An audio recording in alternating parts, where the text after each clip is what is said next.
Hello students, welcome in your English online class.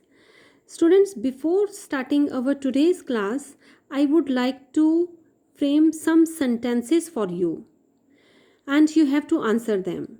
If I ask, if a person comes to meet your father, अगर कोई आपके पापा से मिलने आते हैं but you don't know him, पर आप उन्हें नहीं जानते, then what will you tell to your father? What do you say? Of course, you will say, someone has come. Okay. My next question is, if your brother has gone to a place, but you don't know about that exact place, आपका भाई कहीं गया है लेकिन आपको नहीं मालूम है कि वो एग्जैक्ट किस प्लेस पर गया है, तो what would you tell somebody कि आपका भाई कहाँ गया है? You will say that my brother has gone somewhere. वो कहीं गया है but you don't know. Similarly, if I say, if you are not sure about a thing, आप किसी चीज़ के लिए श्योर नहीं हो, then what would you call that thing? Something. Yes, class. So today we are going to do our topic that is indefinite pronouns. Indefinite pronouns. As the name itself is saying that indefinite pronouns are those pronouns for which we are not definite, we are not sure. हम जिस चीज़ को नहीं जानते हैं, हम उसे define नहीं कर पाते हैं, हम उसके लिए श्योर नहीं होते हैं. We are not certain about that thing और दैट प्लेस और दैट पर्सन. हम उस चीज़ के लिए, उस पर्सन और उस प्लेस के बारे में हम श्योर नहीं हैं, हम एग्जैक्ट इन्फॉर्मेशन नहीं रखते हैं.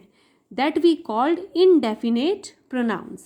Let's go for the definition. We are having definition here. These pronouns are not used for any particular person or special person, place or thing. Students, ये जो pronouns होते हैं ना, ये किसी खास person के लिए नहीं यूज़ होते, किसी भी पर्टिकुलर पर्सन के लिए या पर्टिकुलर प्लेस और थिंग के लिए we don't use these pronouns. You can also mention here specific, special, specific. किसी भी खास इंसान के लिए, किसी भी खास जगह के लिए या चीज़ के लिए हम इन प्रोनाउंस को यूज़ नहीं करते. These are indefinite pronouns. It means we are allowed to use these pronouns for anybody, for anything, for any place. Let's have an example here. Class, look at the words here. We are having so many words. Any, anyone, anything, again none, one, something, nothing, and somebody, some, everyone, no one. So can you see that is there any word that we are using for a special person, for a special place or a special thing? किसी भी खास जगह के लिए, किसी भी खास person के लिए do we make use of these words? हम इन वर्ड्स का यूज़ करते हैं? The answer is no. We don't make use of these words for any special person और प्लेस और thing. It means that we use these words for any person, for any place or for anything. This is our indefinite pronoun because we are not sure about the person, the place or the thing. Is it okay, students? Let's go for more elaboration of the topic. Students, to clarify the topic, let's go for the worksheet here. Now we are having at first place dash is calling you. Now कोई बुला रहा है, आप किसी को कहते हैं कि आपको कोई बुला रहा है. So कोई word, for that word you will make use of the word someone. Someone is calling you because you are not certain, you are not sure that who is calling.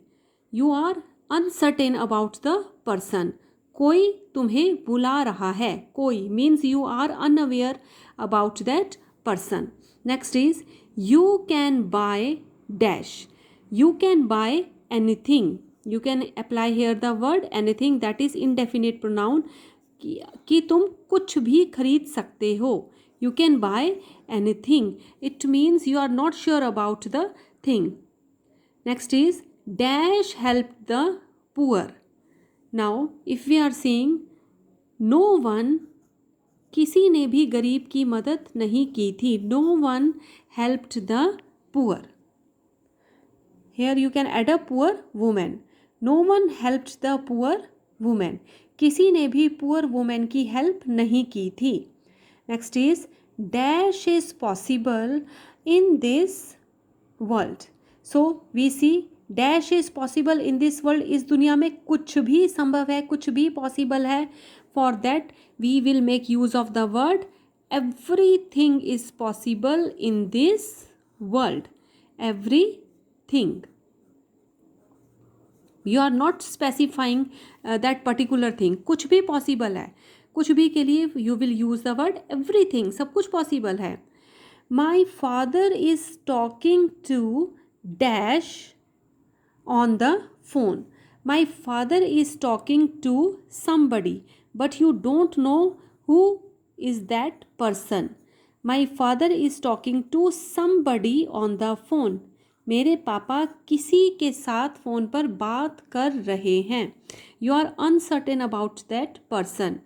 Next is was there dash ill in your class yesterday? So was there anybody? क्या कल तुम्हारी class में कोई बीमार था? Was there anyone ill in your class yesterday? Next sentence we are having I heard dash. Are you sure you heard dash? So in regarding indefinite pronouns, I heard nothing. I heard nothing. मैंने कुछ भी नहीं सुना था. I heard nothing. Are you sure you heard anything? क्या तुम्हें surety है, क्या तुम्हें पक्का यकीन है कि तुमने कुछ सुना था? Anything. कुछ भी हो सकता है वो. Anything. Anything can be there. Next is dash helped her to complete the task. Now किसी ने भी nobody, किसी ने भी उसकी मदद नहीं की थी टास्क को पूरा करने में. Nobody helped her to complete the task. Next is dash came on the stage. Now no one came on the stage. कोई भी स्टेज पर नहीं आया था. No one came on the stage. Next is Harry works dash near the city. Harry ना शहर के पास कहीं पर काम करता है. सो आप नहीं जानते एग्जैक्ट प्लेस कौन सा है, किस जगह पर काम करता है, बट शहर के पास काम करता है. So Harry works somewhere. Harry works somewhere near the city.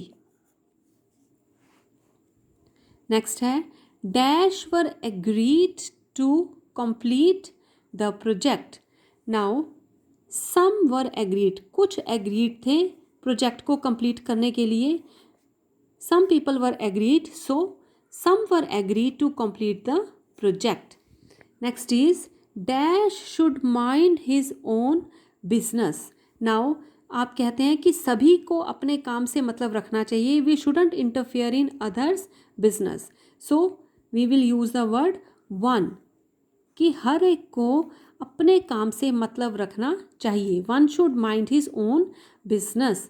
And the last sentence is dash वर ड्रॉन्ड. सभी डूब गए थे. It means all were ड्रॉन्ड. All were ड्रॉन्ड. But we are not sure who were they, but all were drawn. So class, you see that indefinite pronouns are those that are not made for a particular person, place or a thing. Any special person, place or a thing. They are indefinite in their structure. We are not certain because no unique definition is made up for them. For those person, place or thing. I hope the concept is quite clear to you. Try to frame your own sentences. Thanks for watching the video. Good.